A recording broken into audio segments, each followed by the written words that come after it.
నమస్తే. ఆంధ్రప్రదేశ్ రాజకీయాల్లో గుడివాడ నియోజకవర్గం చాలా చాలా చాలా కీలకమైంది.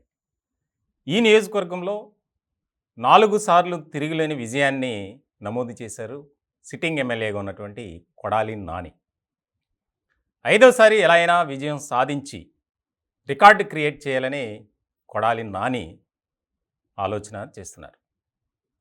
కానీ దానికి భిన్నంగా ఈసారి ఎలాగైనా తెలుగుదేశం పార్టీ ఘన విజయాన్ని సాధించాలి అనే దిశగా అడుగులు వేస్తుంది. దానికి సంబంధించి చాలా కీలకమైనటువంటి పరిణామాల నేపథ్యంలో గుడివాడ నియోజకవర్గానికి ఎన్ఆర్ఐ వెనిగండ్ల రామును టీడీపీ అధినేత నారా చంద్రబాబు నాయుడు ఖరారు చేశారు. ఇలాంటి సందర్భంలో చాలా ఆసక్తికరమైనటువంటి పరిణామాలు ఆ నియోజకవర్గంలో చోటు చేసుకుంటున్నాయి. ఇప్పటికే తెలుగుదేశం పార్టీ అభ్యర్థి వెనిగండ్ల రాము నియోజకవర్గం మొత్తం సుడిగాలి పర్యటన చేశారు. మళ్ళీ రెండోసారి పర్యటన చేశారు. ఇప్పుడు ప్రస్తుతం అక్కడ సేవా కార్యక్రమాలు నిర్వహిస్తూ ప్రజల ముందుకు వెళుతూ ఓట్లను అభ్యర్థిస్తున్నారు. చాలా ముఖ్యమైనటువంటి అంశంగా మారింది. వైఎస్ఆర్సీపీలో అయితే ఈసారి కొడాలి నానికి సీటు ఉండదు అనేది ఎక్కువగా వినిపించింది. కానీ ఆ పరిస్థితి అయితే ఉండకపోవచ్చు. ఖచ్చితంగా కొడాలి నాని పోటీ చేయబోతున్నారు అనేది అందరికీ తెలిసినటువంటి విషయమే. ఇలాంటి సందర్భంలో ఒక సర్వే సంస్థ కొన్ని నియోజకవర్గాల్లో ఇటీవల కాలంలో సర్వే నిర్వహించింది. అక్కడ ఉన్నటువంటి పరిస్థితులు ఎలా ఉన్నాయి, ఇప్పుడున్నటువంటి 2 పార్టీల ద్వారా ఎవరైతే పోటీలో ఉన్నారో ఆ అభ్యర్థుల తాలూకు వివరాలను సేకరించారు.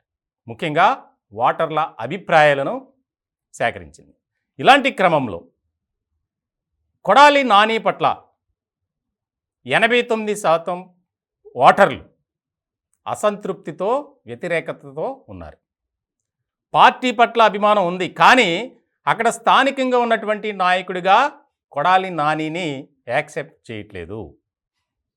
వెనిగండ్ల రాముకున్నటువంటి ప్రజా ఆదరణ కొడాలి నానికి లేదు.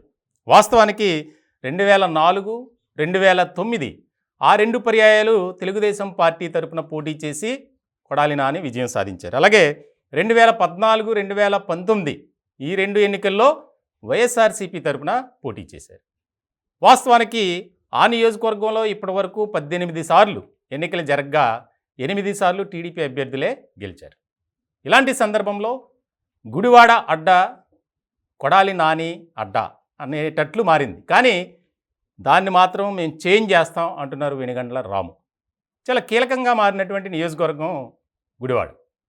ఇట్లాంటి సందర్భంలో వెనిగండ్ల ఫౌండేషన్ అలాగే వెనిగండ్ల ట్రస్ట్ ద్వారా అనేక సేవా కార్యక్రమాలు, ముఖ్యంగా ఎంతోమందికి ఉపాధి అవకాశాలు కల్పిస్తూ అలాగే పేదవారు చదువుకోవటానికి సహాయం చేయటం, అలాగే హాస్పిటల్స్లో వైద్యం చేయించుకోలేక సతమతమవుతున్నటువంటి పేదలకు వైద్య శిబిరాల ద్వారా వైద్యం అందించడం, అలాగే ఆర్థిక సహాయం కూడా చేయటం, ఇట్లాంటివన్నీ చేస్తున్నారు. ఇటువంటి క్రమంలో ఆయన విజయంపై ఖచ్చితంగా ధీమా వ్యక్తం చేస్తున్నారు. ఇప్పటికే వైఎస్ఆర్సీపీలో కొడాలి నానికి కొంత వ్యతిరేకత ఉన్నట్లు మనకి తెలుస్తుంది. ఇటువంటి సందర్భంలో చాలా కీలకమైనటువంటి నియోజకవర్గంగా గుడివాడ ఉంది. అక్కడ జరిగే ఎన్నికలకు సంబంధించి ముఖ్యంగా అందరి చూపు గుడివాడ వైపే ఉంది. వాస్తవానికి గుడివాడ నియోజకవర్గం అంటేనే తెలుగుదేశం పార్టీకి కేర్ ఆఫ్ అడ్రస్గా మారినటువంటి పరిస్థితి.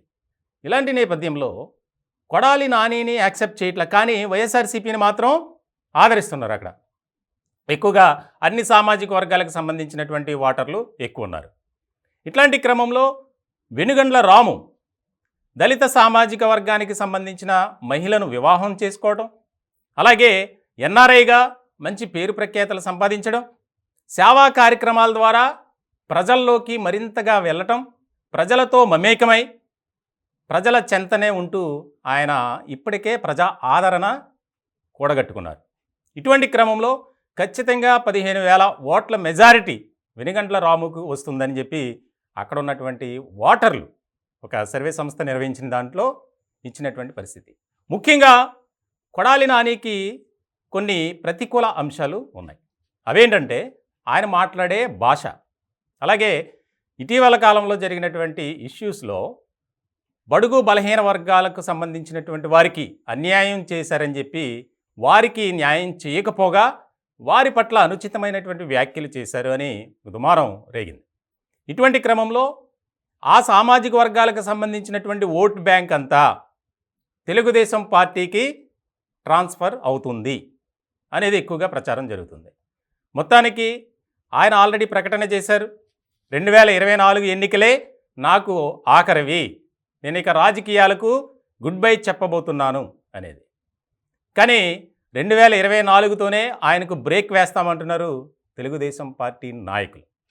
ఇలాంటి సందర్భంలో చాలా ముఖ్యమైనటువంటి నియోజకవర్గంగా ఉంది. ఇలా రాష్ట్ర వ్యాప్తంగా చూస్తే గుడివాడ టాప్ 3లో ఉంటుంది నియోజకవర్గం. సో ఇటువంటి సందర్భంలో రెండు పార్టీలకు ఇక్కడ చాలా క్రూషియల్గానే మారుతుంది. వెనుగండ్ల రాముకు ఉన్నటువంటి ఆదరణ కొడాలి నానికి లేదు. అలాగే నియోజకవర్గాన్ని అభివృద్ధి చేసిన క్రమంలో చూస్తే కనుక కొడాలి నాని మంచి పనులే చేశారు. కానీ ఆయన వ్యవహరించే తీరు కానీ, ఆయన మాట్లాడే పద్ధతి కానీ, పార్టీలో ఉన్నటువంటి చిన్న చిన్న కార్యకర్తలను పట్టించుకోవడంలో కానీ విఫలం చెందారు అనేది బాగా వినిపిస్తుంది. ఇట్లాంటి క్రమంలో తెలుగుదేశం పార్టీ ఇప్పటికే దూసుకుపోతుంది ముందుకి, అక్కడ స్థానికంగా ఉన్నటువంటి పరిస్థితుల నేపథ్యంలో నేను చెప్తున్నా. సో ఇటువంటి సందర్భంలో చాలా కీలకమైనటువంటి పరిణామాలుగా మనం వీటిని చూడాలి. ఎందుకంటే కొడాలి నాని ఆయన భాష తీరు కానీ, మాట్లాడే విధానం కానీ, ఆయన ఎదుటి వ్యక్తి పట్ల, ప్రతిపక్ష పార్టీలో ఉన్నటువంటి నాయకుల పట్ల ఏ రకమైనటువంటి మాటలతో దాడి చేస్తారనేది మనకు తెలుసు. ఇటువంటి క్రమంలో దాన్ని కనుక బేస్ చేసుకొని చూస్తే వెనుగండ్ల రాము దానికి చాలా భిన్నంగా ఉన్నారు. ఆయన సేవా కార్యక్రమాలు కానీ, ఆయన ఆర్థిక సహాయం అందించడం కానీ, అలాగే అందరినీ కలుపుకుని ఐక్యంగా ఏకతాటిపై నడిపించడంలో చాలా కీలక పాత్ర పోషిస్తారు, సక్సెస్ అయ్యారు అనేది నియోజకవర్గంలో బాగా వినిపిస్తున్నటువంటి మాట.